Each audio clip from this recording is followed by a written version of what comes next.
Je m'appelle Rebecca Solomon. Le 12 mars 2022, je suis décédée lors de la naissance de mon premier enfant, dans un hôpital privé de São Paulo. J'ai grandi dans une maison juive traditionnelle à l'intérieur du Minas Gerais. Mon enfance a été marquée par les dîners de Shabbat en famille, les cours d'hébreu le dimanche et la présence constante d'une cuisine cachère. À l'âge adulte, j'ai enseigné l'histoire dans une école publique et mon mari, André, était mon partenaire depuis un peu plus de 5 ans. Nous venions d'emménager dans une petite maison modeste, remplie de livres et de vêtements pour bébé. Nous étions prêts à commencer notre nouvelle vie, mais tout s'est effondré dans la salle d'accouchement. Pendant le travail, j'ai eu un saignement soudain. Les médecins ont tout essayé, mais mon corps n'a pas pu résister, et je l'ai ressenti. Je me souviens du moment exact où ma conscience s'est éteinte. D'abord, j'ai ressenti une douleur insupportable dans la poitrine. Puis le bruit de l'environnement a commencé à disparaître jusqu'à devenir un silence absolu. Et puis, plus rien. Aucune douleur, aucune peur, juste le silence. Je flottais au-dessus de mon propre corps. J'ai vu les médecins désespérés, les cris d'André qui appelait mon nom et le sang se répandant sur les draps. Mais cela semblait lointain, comme une scène de théâtre. C'était comme si le temps s'était arrêté. Je n'ai pas ressenti de panique, juste une paix étrange, comme si l'univers retenait son souffle. Et puis, j'ai été attirée, pas en haut, même pas en bas. C'était comme traverser un voile invisible. De l'autre côté, il y avait de la lumière, mais pas une lumière ordinaire. C'était vivant, environnant. Cela n'a pas rendu aveugle. Cette lumière m'a donné un sentiment de chez moi. C'est alors que je l'ai vu. Devant moi se trouvait quelqu'un que je n'aurais jamais pensé rencontrer, Jésus. Il ne ressemblait pas aux images des vitraux colorés des églises ou aux peintures de la Renaissance. Mais ses yeux, oh ses yeux, je n'ai jamais vu un regard aussi plein d'amour et de vérité. J'avais l'impression qu'il connaissait chacune de mes pensées. Je voulais dire quelque chose, mais ce n'était pas nécessaire. D'une manière ou d'une autre, il m'a entendu. Mais je suis juif, pensais-je. Il sourit, avec une tendresse impossible à décrire, et répondit « Je sais qui tu es, Rebecca. Je l'ai toujours su. » Cette phrase a tout démantelé en moi. Les doutes, les peurs, les conflits religieux, tout a disparu. En sa présence, tout avait un sens. Jésus a commencé à me montrer des vérités dont je n'avais jamais pensé avoir besoin. Il a déclaré qu'aucune religion ne détenait toute la vérité et qu'au fil des siècles, de nombreuses religions avaient déformé son message. Ils ont utilisé mon nom pour contrôler, pas pour aimer, a-t-il déclaré.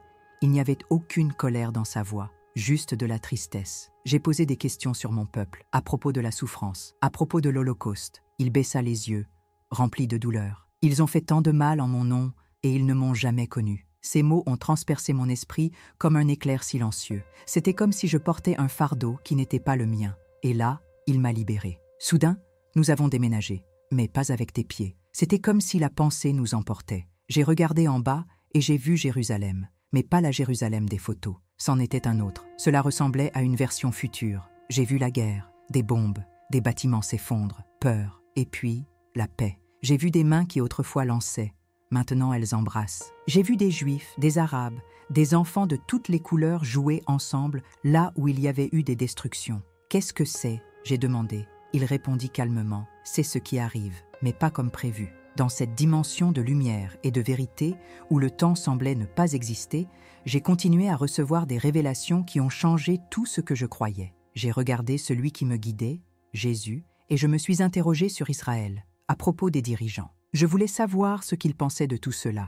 La réponse que j'ai reçue résonne encore en moi. Le cœur d'Israël s'est détourné. Au lieu de se tourner vers moi, ils ont cherché le salut dans la politique. Je suis resté sans voix. Vos dirigeants sont bien intentionnés, a-t-il poursuivi, mais ils agissent plus par orgueil que par détermination. Il a même mentionné le Premier ministre, affirmant qu'il croyait protéger son peuple, mais qu'il était davantage guidé par la peur et le contrôle que par la sagesse divine. Cela m'a frappé comme une lame invisible. On m'avait appris à ne jamais remettre en question les dirigeants, à les soutenir sans hésitation. Mais là, Jésus m'a invité à voir avec des yeux différents, des yeux spirituels. Et puis est arrivée une image si inattendue qu'elle m'a presque fait rire. J'ai vu Donald Trump aux côtés des dirigeants israéliens et arabes, signant ce qui semblait être un accord de paix. Je regardais Jésus, un peu perplexe. « Vraiment ?» j'ai demandé. Il sourit sereinement. Beaucoup se moquent de cet homme, et à juste titre, d'une certaine manière. Mais je peux utiliser n'importe qui, parfois, surtout les imparfaits. Il a également déclaré que Trump aurait un second mandat et que, même sans comprendre pleinement les plans de Dieu, il participerait à quelque chose d'historique. Non pas parce qu'il était un saint, mais parce qu'il était prêt à briser des règles que d'autres n'oseraient jamais toucher. Ce n'était pas une approbation, c'était un rappel. Les plans de Dieu s'intègrent rarement dans le cadre des hommes, et les visions continuèrent. Jésus m'a montré une foule croissante de Juifs, des rabbins, des soldats, des mères, des adolescents, qui commençaient à le voir en rêve, remettant en question ce qu'ils avaient toujours cru. Le voile se lève, dit-il, lentement, douloureusement, mais cela arrive. J'ai vu des gens pleurer, lutter avec la vérité, certains rejetant ce qu'ils voyaient, d'autres entrant dans une lumière qu'ils n'auraient jamais imaginé accepter. Mais cela ne va-t-il pas créer de la confusion ? J'ai demandé. Il m'a regardé fermement et doucement. Toute nouvelle vie commence par la douleur. Ce qui compte, c'est la suite. C'est alors qu'il m'a regardé plus sérieusement et m'a dit « Rebecca, tu as été choisie pour être témoin de cela, et pour le dire au monde. » Mon cœur s'est serré. « Mais je ne suis qu'un professeur. Qui m'écoutera ?» Jésus s'est approché et a posé sa main sur ma poitrine. Une chaleur indescriptible traversa mon être. J'ai senti chaque blessure, chaque doute et chaque échec se dissoudre. « Tu es à moi, c'est tout ce qui compte. Ta voix atteindra ceux qui sont prêts à l'entendre. » À ce moment-là, j'ai vu ma fille, le bébé que je n'avais pas encore tenu, en bonne santé, pleurer dans les bras d'une infirmière. André était là, le visage partagé entre le désespoir et l'espoir. Ma poitrine se serra. Je voulais rester là-bas, mais je savais que je devais y retourner. « Il y a encore une chose, » dit Jésus, « et c'est le plus important. La scène a encore changé. J'ai vu des chefs religieux, rabbins, prêtres, pasteurs, imams, assis en cercle. Mais ils ne se disputaient pas, ils écoutaient, concernant. Un silence sacré remplissait cette réunion. « Cela aussi viendra, dit-il. Il viendra un temps où mon peuple cessera de se battre pour prouver à qui je appartiens et commencera à vivre comme je l'ai enseigné. » Je ne pouvais rien dire. Les murs entre les religions tomberont, non pas parce qu'ils seront détruits, mais parce qu'ils ne seront plus nécessaires.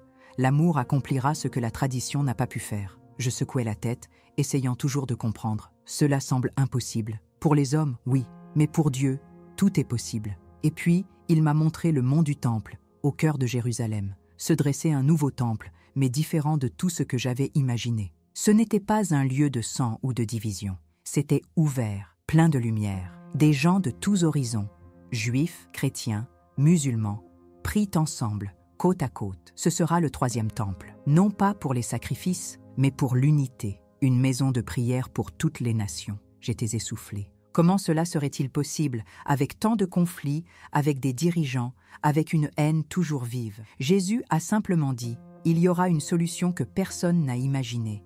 Elle viendra de moi, pas des hommes. » Et à ce moment-là, même sans tout comprendre, j'ai su que ça arriverait. Parce que je l'avais vu. La dernière vision était la plus intense. J'ai vu le monde trembler, physiquement et spirituellement. Tremblements de terre, inondations, les incendies. Chaos politique dans plusieurs pays, mais j'ai aussi vu autre chose. J'ai vu des découvertes, j'ai vu émerger en Israël des technologies qui pourraient aider l'humanité à survivre sur une planète plus chaude, des solutions que personne n'a encore imaginées. Et là, au milieu de la destruction, j'ai vu l'espoir. Encore enveloppé de cette lumière indescriptible, je sentais que quelque chose de grand était sur le point d'être révélé, et je n'avais pas tort. Jésus m'a regardé et m'a dit fermement mais doucement, « De grandes découvertes auront lieu à Jérusalem. Elles ébranleront les fondements des 3 grandes religions d'Abraham. » Mon cœur s'est emballé. « Mais pourquoi ?» j'ai demandé. « Le monde est en travail d'enfantement, » répondit-il. « Ce qui ressemble à une destruction est en réalité une préparation.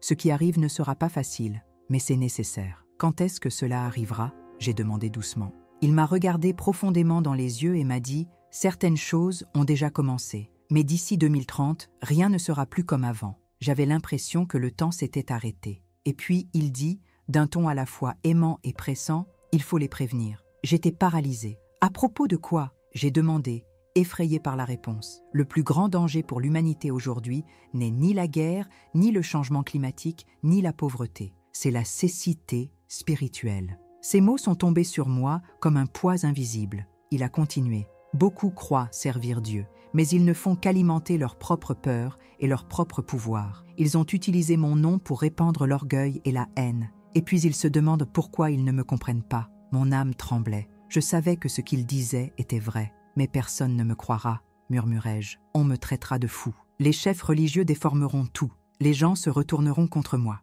Il hocha la tête tendrement. « Mais la vérité divise toujours avant d'unir, et ceux qui sont prêts écouteront. » C'est alors qu'il m'a montré des visages, des dizaines. un jeune rabbin à Tel Aviv, une femme chrétienne à l'intérieur des États-Unis, un étudiant musulman en France, une fille qui se disait athée, mais qui pleurait en entendant son nom. Ces gens tomberont sur ton histoire, certains par hasard, d'autres en quête désespérée. Mais tous se souviendront de moi, dit-il. Cette mission ne vise pas à prouver qui a raison, elle vise à réveiller les cœurs. Je voulais supplier, s'il te plaît, laisse-moi rester. Je n'ai jamais ressenti autant d'amour. Laisse-moi rester ici, avec toi. Il s'approcha avec le même regard compatissant et répondit « Le paradis est ta demeure, mais ta mission n'est pas encore terminée. Je n'ai rien ressenti quand mon esprit a quitté cet endroit. » C'était comme être tiré violemment à travers un tunnel. La lumière s'est transformée en obscurité. Le silence a fait place au son. Soudain, j'ai ouvert les yeux. Les machines émettaient des bips. Les médecins ont crié « Elle est de retour !» J'ai entendu quelqu'un dire. Plus tard,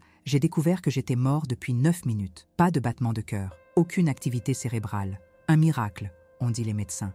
Aucune explication logique, mais je le savais. J'avais vu ce qu'il y avait au-delà. Et quand ils ont placé ma fille dans mes bras, vivante, au chaud, en pleurs, j'ai pleuré comme je n'avais jamais pleuré auparavant. Nous l'avons nommée Éden. Parce que c'est ce que j'ai vu, c'est ce que j'ai laissé derrière moi. Si vous êtes arrivés jusqu'ici, n'ignorez pas ce message. Cette histoire n'est pas seulement la mienne. C'est pour tout. Que vous soyez juif, chrétien, musulman ou quelqu'un qui ne sait toujours pas en quoi il croit. Jésus t'aime. Il ne t'a pas oublié. Il ne vient pas pour diviser, mais pour réveiller les cœurs. Si ce message a touché votre cœur, aimez cette vidéo. Abonnez-vous à la chaîne, partagez avec quelqu'un qui a besoin d'espoir. Et n'oubliez jamais, regardez Israël, observez le monde. Ce qui va arriver nous surprendra tous.